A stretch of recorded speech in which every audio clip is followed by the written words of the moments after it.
Hello everyone, I'm Nate and welcome to my channel. Today we're going to take a look at kendama. Again, this is my second review of a kendama ever on this channel, so we'll just preface that out right out the gate here, okay? But this is from KROM. This is really my first real exposure with KROM, and this is their Plasticity, and it's a CK shape, so we're going to get into that. All right, let's get into it.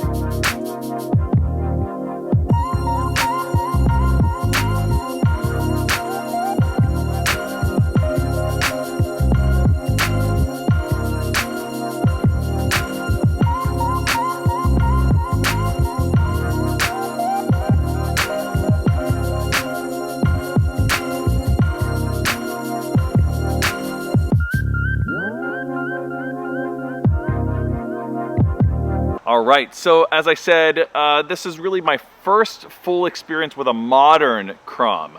Now I did have for a minute, and I didn't really use much. I didn't like hone it in at all, but I had a Sleigh Dog version 1, and I ended up gifting that away.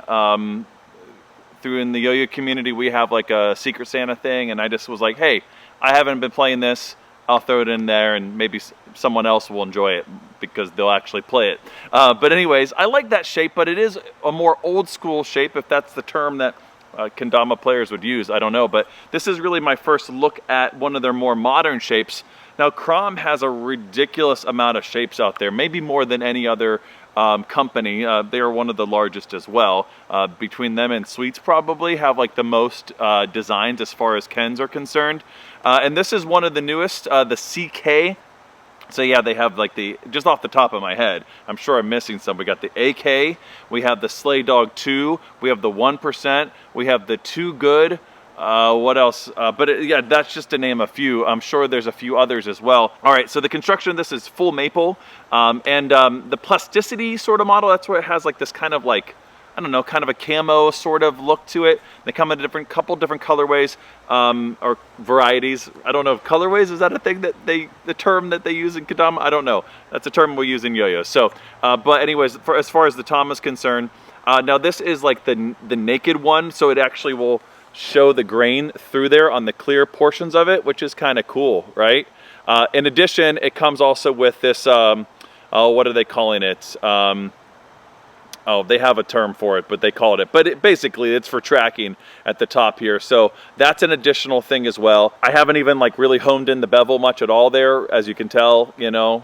So, you know, that'll even get better as I wear that down. Maple's really nice. It's going to have a longevity to it as well. Really nice and solid. One of the things they talked about too is you know, weight matching the Ken with the Tama. It's pretty close. I did put it on my scale inside. The Tama's at like a 68 or so grams, where the Ken's at about more like 66. So that's pretty darn close. And this will probably lose like roughly a gram, maybe not even that, after I kind of hone it in around the bevel. Some of that bevel will probably come off in the long run. Anyways, so yeah, it'll be pretty close. Enough that, you know, that's going to be really nice for, I'm learning spacewalk and things like tricks like that, juggles, things like that, are going to be really aiding for that as far as that matching. I think a lot of kendama players, from what I'm hearing, again, I'm still kind of new into the whole scene, that like matching weights is really helpful. It is on the lighter side, and so it's not going to be like great for those, you know, locking in stalls. So I have coming in the newest, it was just released a couple days ago, the GTJW Purple Heart edition of the, what is it, the Lunar, whatever. Anyways, but I'll probably be doing a review of that as well. And like that is, from what I can just tell, the weight on that, it's going to be really great for something like stalls. But yeah, I think this will be a really good contender for whenever I get a little better at juggles and spacewalks and things like that, because it is a little bit lighter and all that. All right, let's talk about the Ken itself. Now, it was suggested in my last review, my first review of a Ken. I was like, hey, what do you want to hear from it for those who are in the kendama community, as to compare a few things. So I have just two out here. First, I have a Boost Now this is the Matte Sweets version of the Boost. So you can kind of compare them a little bit here. We'll have them side by side here.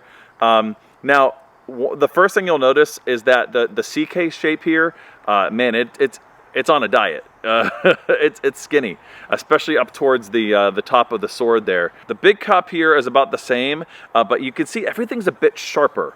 Even on looking at pictures of the other standard shapes from KROM, the CK here is quite a sharp sort of angular design. Everything about it, from the serrata to the sword itself and the handle and everything. But like I said, about the same size big cups here. Now, small cups, man, quite a bit larger than a lot of things I have. In fact, it would be almost deceptive, like which one is the big cup and which one's the small cup, because it's so much bigger than what I've experienced in most kendama shapes I have. And really the biggest giveaway is that it says KROM on the big cup here. So I have one more shape here, and this is what I reviewed last time. This is the Soul 1-Up shape. The Soul 1-Up shape is, I think, still coming in as my favorite shape that I have currently. I have a few others, but these are the only two I'm going to compare it to. Quite a bit taller, right? You can see that the actual sword, the handle portion of it is a bit taller. So with somebody with bigger hands, that might be kind of nice. It sits a little bit, let me hold in my dominant hand, but it sits actually a little bit below my pinky here, which is, I don't know, I like that feel, like that length quite a bit. Whereas like the one up here, at a comfortable grip, my pinky's kind of covering the bottom here. Okay. So much longer, and with that thinner sort of profile of that, you're gonna be able to get a whole hand wrapped around that pretty easily. But it has its benefits, so it's not chunky. I'm not sure if I love that portion of it. I think I would like to have it a little bit thicker. I think the next KROM shape I will probably be trying is the Too Good shape. I really like the look of that, and so that kind of has a little bit more of a wider profile as far as the sword is concerned.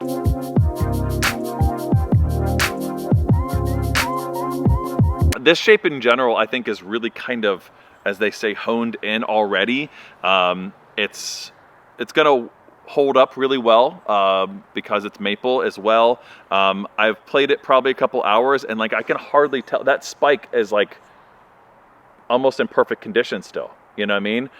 The paint on the tama is also, I think is gonna hold up really well. So altogether, I feel like it's worth the $50 that I threw at it. And it's kind of one of their more higher end ones. But I like it. I like the, I particularly like the tama. I think that's really slick, and I like the art on that, and it's just really unique. And the tracking, holy cow, that's gonna be so good for tracking, all right? That's my take on the Plasticity from KROM. This is the naked version of that, of the tama, and of the CK and all that other stuff that they put in the title there. All right, that's gonna do it for now. Until the next one, later.